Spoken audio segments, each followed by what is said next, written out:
We unfortunately have way too many people rushing towards this because it might seem really cool, because it's growing into a fad. If tomorrow you want to become a software engineer at Facebook, how do you think organizing a community is going to help you? And tomorrow, when you go back to that meetup, you show the experience from your YouTube. Tomorrow, when you go back to the conference, you show the experience of the meetup. You, there are ways of building proof of work. That's about 40 years. Good amount of time. Do you honestly believe 4 years can decide the next 40 years for you? And if you do believe they are, then I think we can have a one-on-one and I can help change that mindset.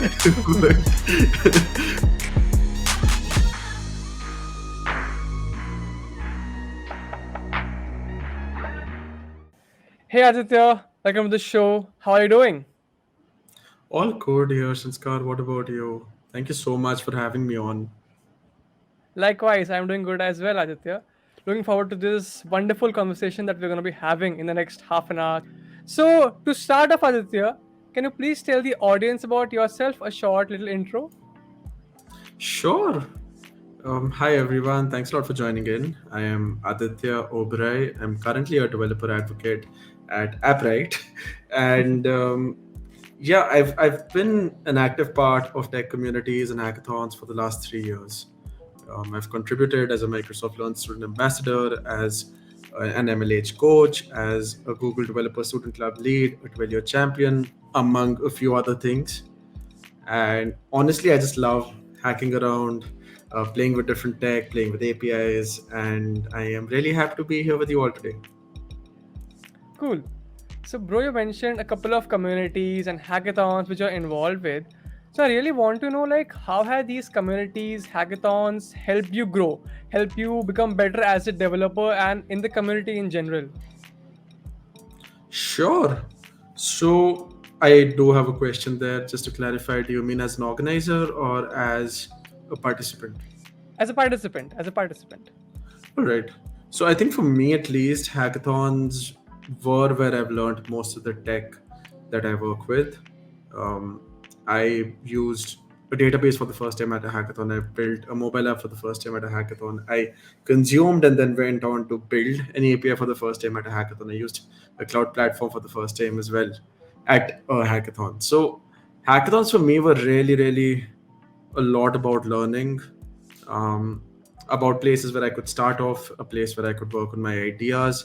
And I think for me, that's definitely helped me grow as a developer, which is especially important with my current role today. Moreover, it let me experiment with different tech, work with a lot of different people. Um, and overall, honestly, I think from a growth perspective, hackathons are just fantastic spots, to be honest. And that way, I think I recommend everyone here to go and try participating in a hackathon. Cool. Aditya, you mentioned like hackathons have helped you network better with people. So could you elaborate on that a bit more? Like how have they really helped you Yeah, widen your yeah, network with people outside India? yeah, both in India and beyond. Let's talk about virtual hackathons for a second here, right? Suppose you're a participant, you end up registering, and you're probably invited onto a community platform, right? Whether it's on Discord, whether it's on Slack, whether it's some other platform, maybe a Facebook group. That's also happened. But you're probably called onto one of these platforms, right? Now, this platform could have people from your city, your state, your country, beyond your country, anywhere, right? That was a big perk of virtual hackathons. You weren't limited to any Hmm. specific location. So in the midst of this, with this hackathon, with you're on this platform, you've got all of these people around here. Chances are the organizers are going to have some activities there for you to engage with the organizers, engage with mentors, engage with other participants, whether those are mini activities, mini games, or hangouts, any of that, right? Now, I, for one, believe it's definitely really important to participate in these, and I did that, which allowed me to interact and meet mentors and fellow participants from different countries, from, of course, India as well. And I think when I went on to interact, I kept this in mind that I didn't want to limit my relations to this hackathon. Let them grow beyond, right? That led to maybe connecting on LinkedIn or connecting on Twitter, and a lot of those just carried forward and have just continued on. Some of those folks I ended up hacking together with at other hackathons. So yeah, it's very much possible to meet people and end up collaborating with them as you go forward. Awesome. Just a quick question, like when did you start actively participating in these hackathons? Like when you are a first timer, you are just an observer. So I want to know, like, when were you actively participating in these hackathons and student communities?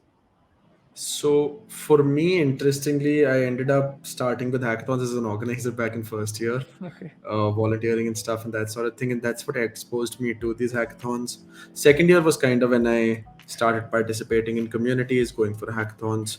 So I did want to start participating in in-person hackathons in second year, but unfortunately, COVID happened. But that still gave me a good chance to participate in a lot of virtual hackathons. So second half of second year is when I would say I actively started hacking.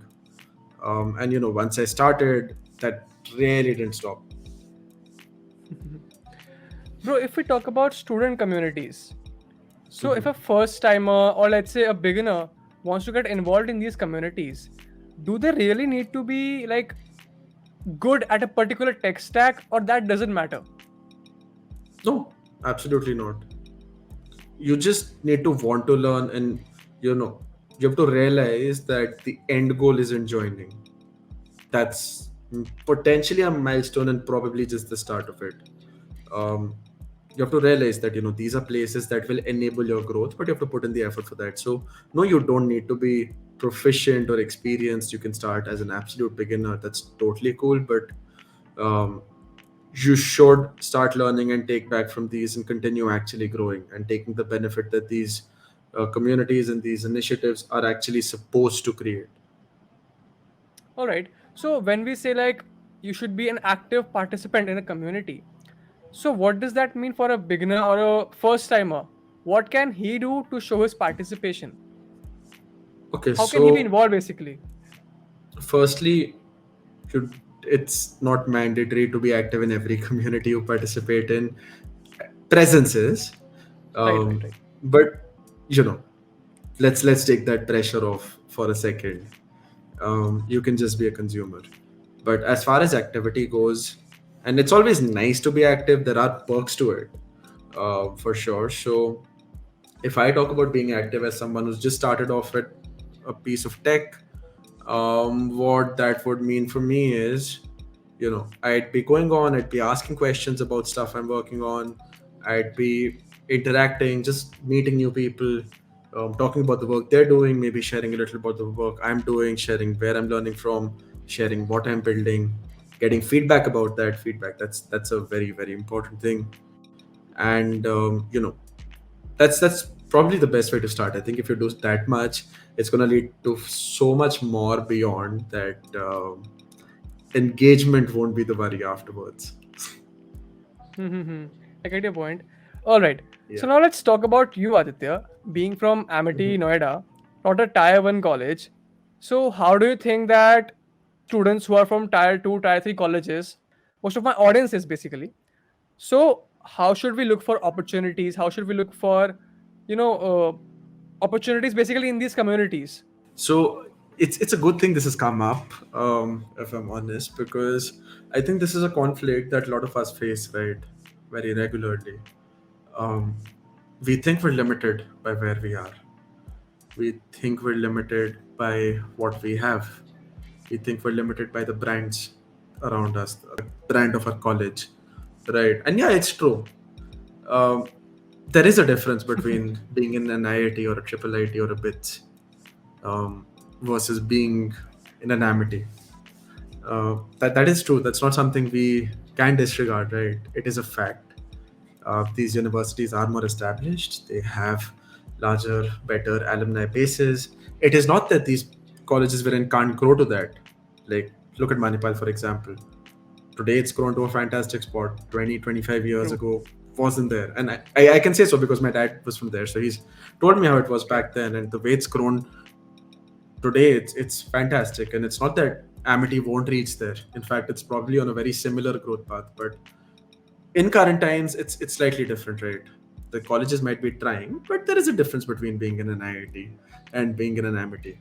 But here's the thing: as an individual, do you think that stops you from learning? It Do you does think not. that stops But you from? but my point being, Aditya, just sorry to cut you off. My Yeah, point being is, majority of the folks feel like they have missed out on various opportunities, various big alumni networks by not going into big institutions. just because it's the same thing. Suppose someone's born with a silver spoon versus someone's not, who's not, right? You might miss Ah, on right. some Hmm. opportunities with your schooling. You might miss on some opportunities with maybe luxuries at home. And yes, it is true that there are privileges due to background. I know I'm fortunately in a very privileged scenario. I've never had to worry about you know support here from back at home. I've never had those problems. I've, at least studying in India, I haven't had to worry about scholarships. And I know people who have those worries as well.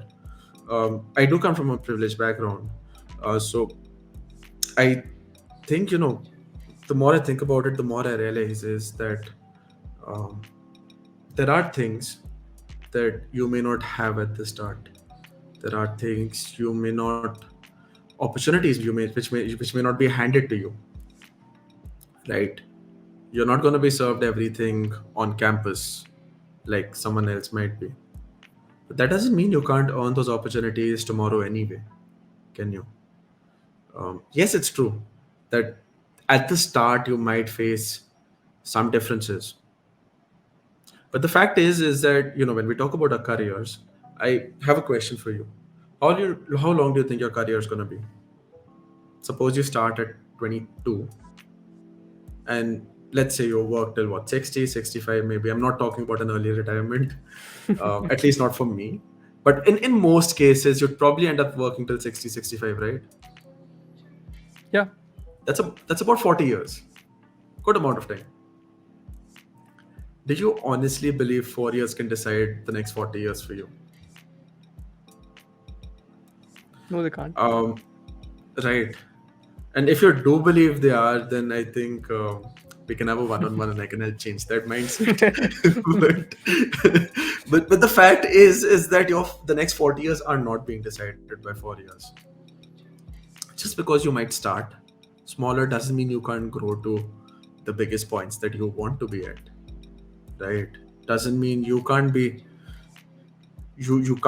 like, you can achieve that same level of happiness that you think you might have, maybe a year earlier or 2 years earlier, had you been at an IIT or a triple IT or an NIT. um, I think we've got to stop thinking of these as 4 year sprints. 4 years are not going to decide how the rest of your life goes. It is a marathon. It's not a sprint. And the fact is, in that long term, you have so much space to experiment and learn and work. Um, if it really is about building those networks and building those alumni, you've got the entire LinkedIn accessible to you, True. right? You've got the entire internet. I think I've met a wonderful person very recently. We had the GitHub graduation event here in New Delhi, and one of the commencement speakers was Manish Pandey. And Manish shared that, forget a top college, he hasn't been to one. He was still he started till 12th standard, and that's when he started working. And I think we don't even need to ask where he is right now, is it?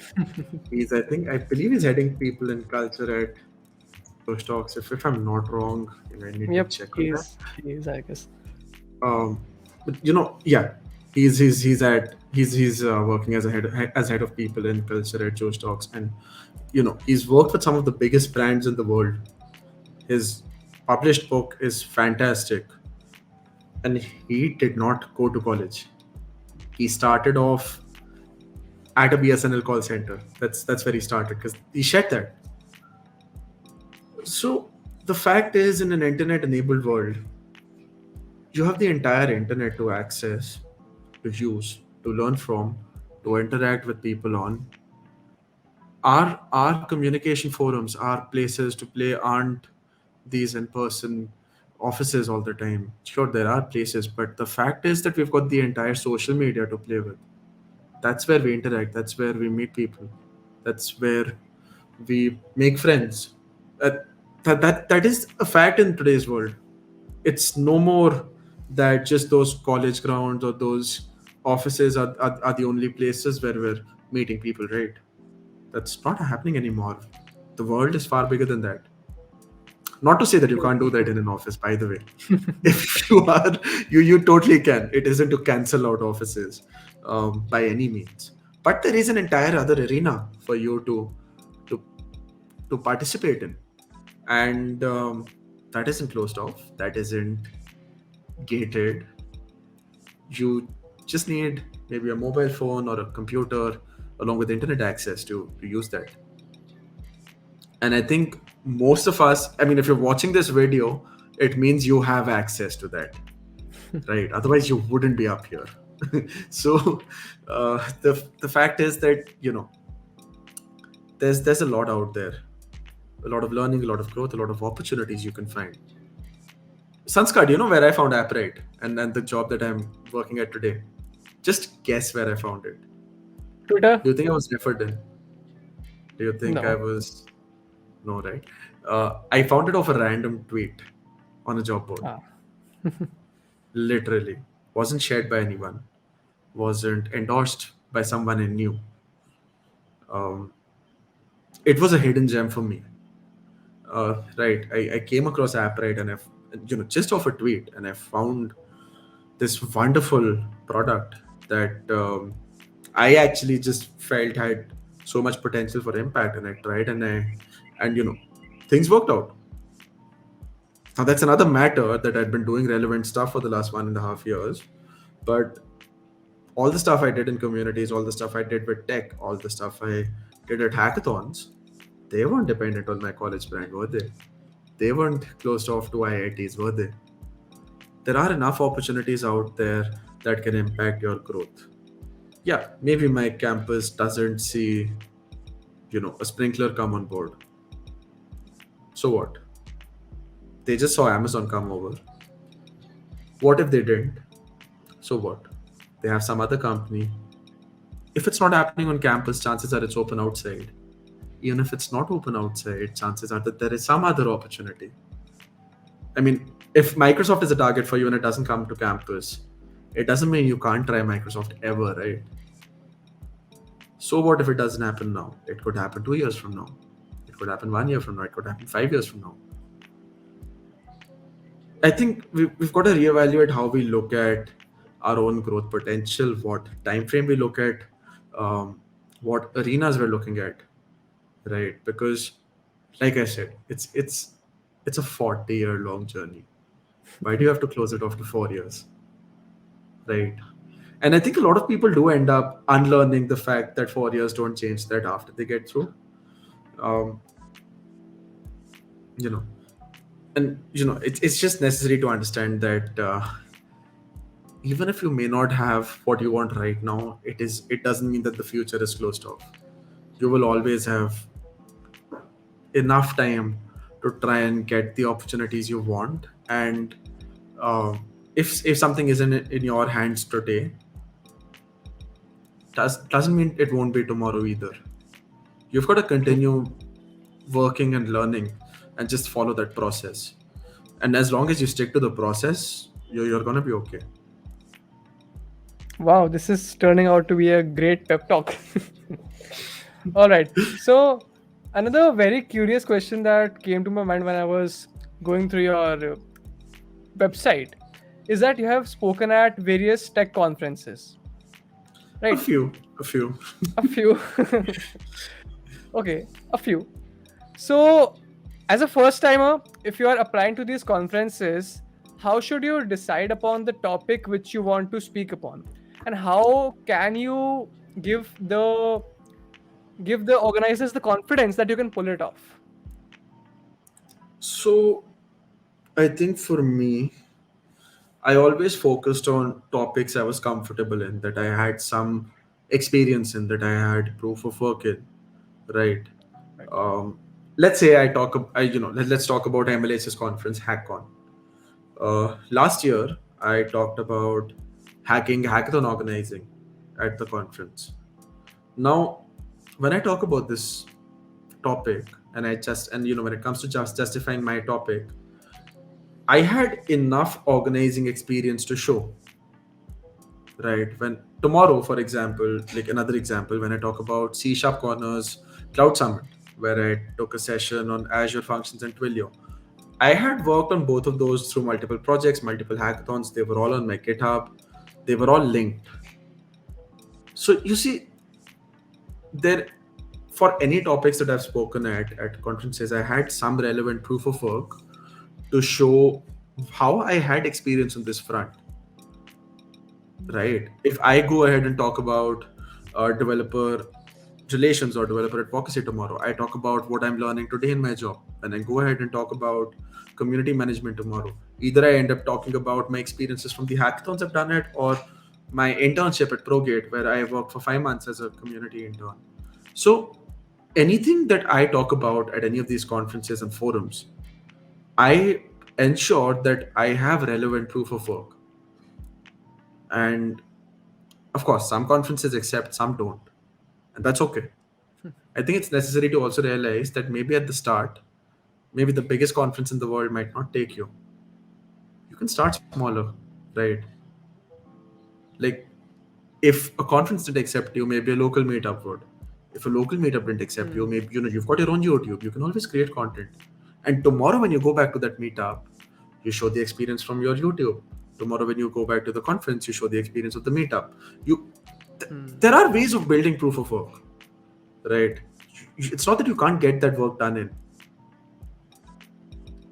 If it's an in-person meetup, you can't get an entire recording. Put your speaker, your entire presentation deck online. There are platforms to do that. Speaker deck is there. If it's recorded, maybe put it up on your portfolio. So there are enough ways to showcase that proof of work. You don't necessarily have to be limited on that front. But yeah, it is important to ensure that you're tracking your contributions and you have some place where you can compile them, whether it's a Google Sheet, whether it's a type form, Notion, not a type form, whether it's a Notion, whether it's your portfolio. Um, Make sure you're compiling your proof of work somewhere. Polywork's been a great platform for that. I have friends who've shared their Polywork because that lets them show sequentially how they've kind of grown and worked at stuff. So there's enough platforms where you can do that. But just make sure you're tracking your contributions. And typically, a lot of places ask you for you can add a set of notes in just along with your abstract, which is only restricted to the organizers. It's not shown publicly, and that's a great section for you to share your work and why you're a good you know potential speaker for this topic. So leverage those tools.